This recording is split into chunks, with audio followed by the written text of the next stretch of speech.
Hi everyone, Danielle here, and I just wanted to do a very quick update on my war binder because I did get June's In Touch devotional and I royally screwed up. So, you guys have seen all this before.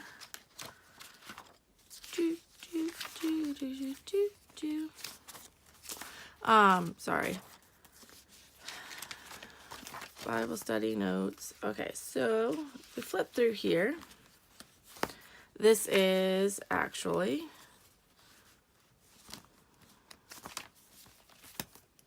May's daily devotional. And I'm very behind because I was out of town. I had fire school and stuff.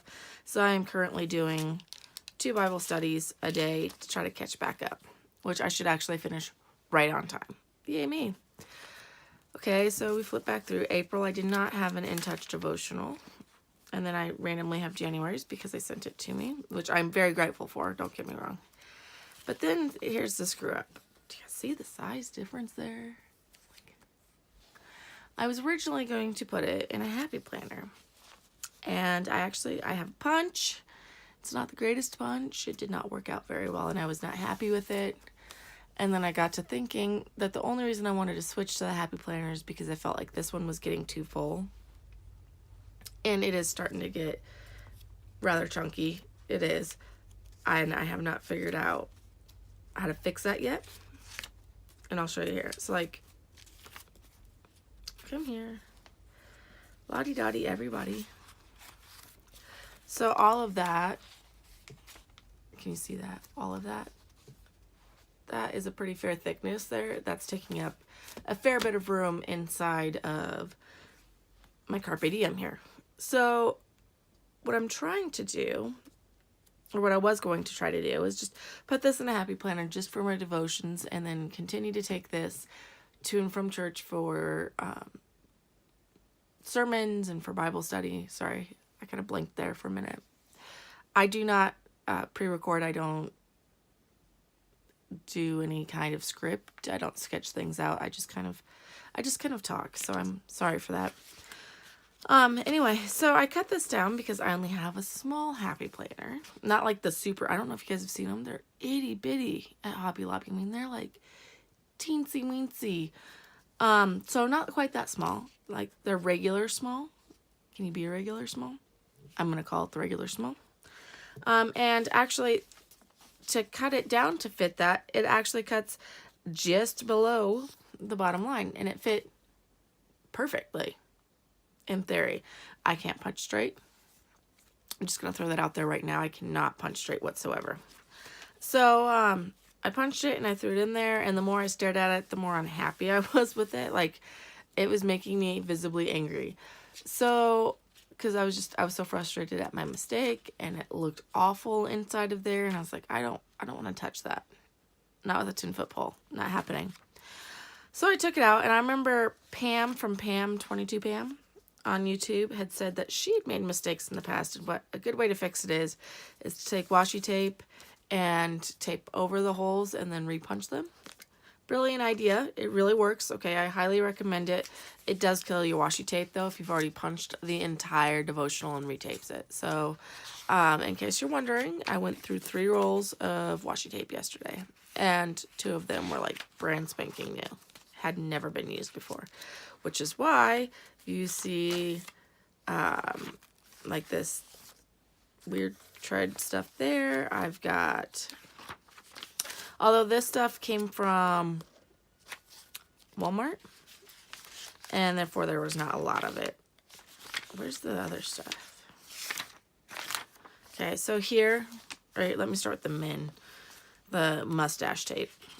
So I used that stuff and then I went through, no, I used the flowers first.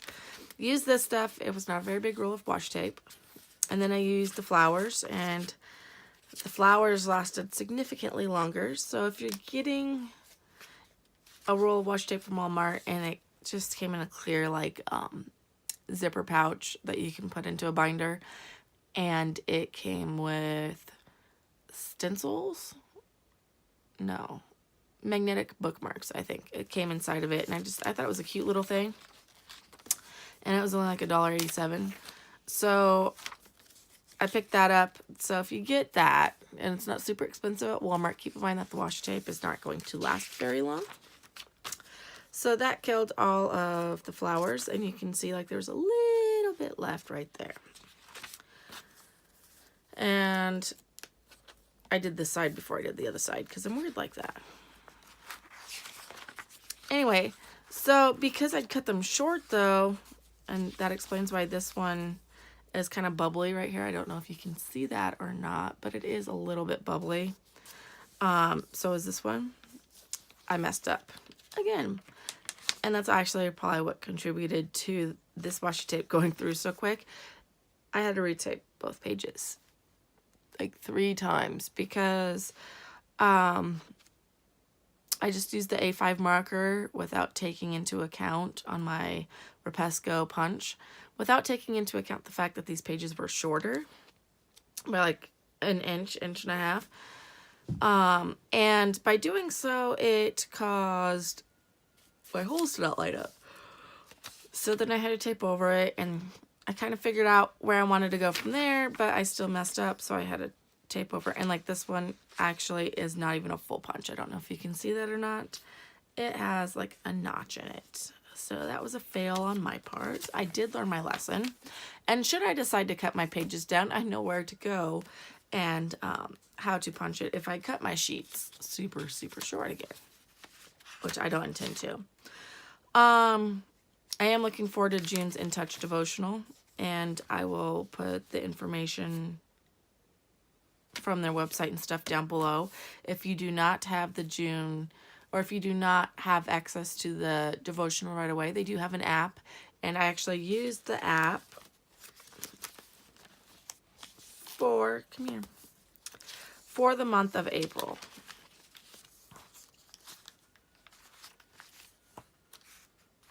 And I just took notes off of that. And I don't know if you can see, well, it looks like you can see the green all right. I kind of color coded the key points and maybe summarized it and then put my own thoughts in some of them.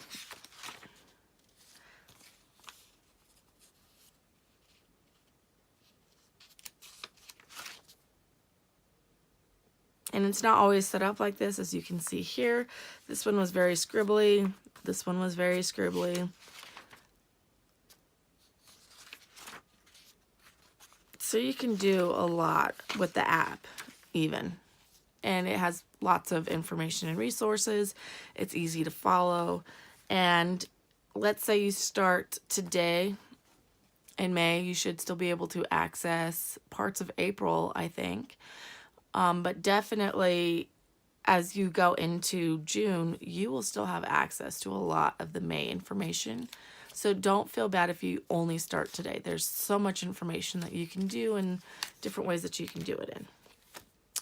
Now that still leaves me to the problem of how thick it is, and I haven't quite solved that. So if you guys have any suggestions on better ways to store this, this is the only Carpe Diem A5 that I have. And I would like to protect these because, I mean, there's so much good information and stuff in them. And I definitely would, not probably, definitely would revisit this stuff in the future, especially if I was feeling down or just needed encouraged, and to see how I grew as a Christian, because I'm still fairly new in my path. So if you have any suggestions, please let me know. Right now I'm thinking about just sticking them in a folder temporarily, but I'm not sure how that would work in the long term. So if you have any ideas, comments, questions, if there's a video that you would like to see in the future, let me know. Thank you.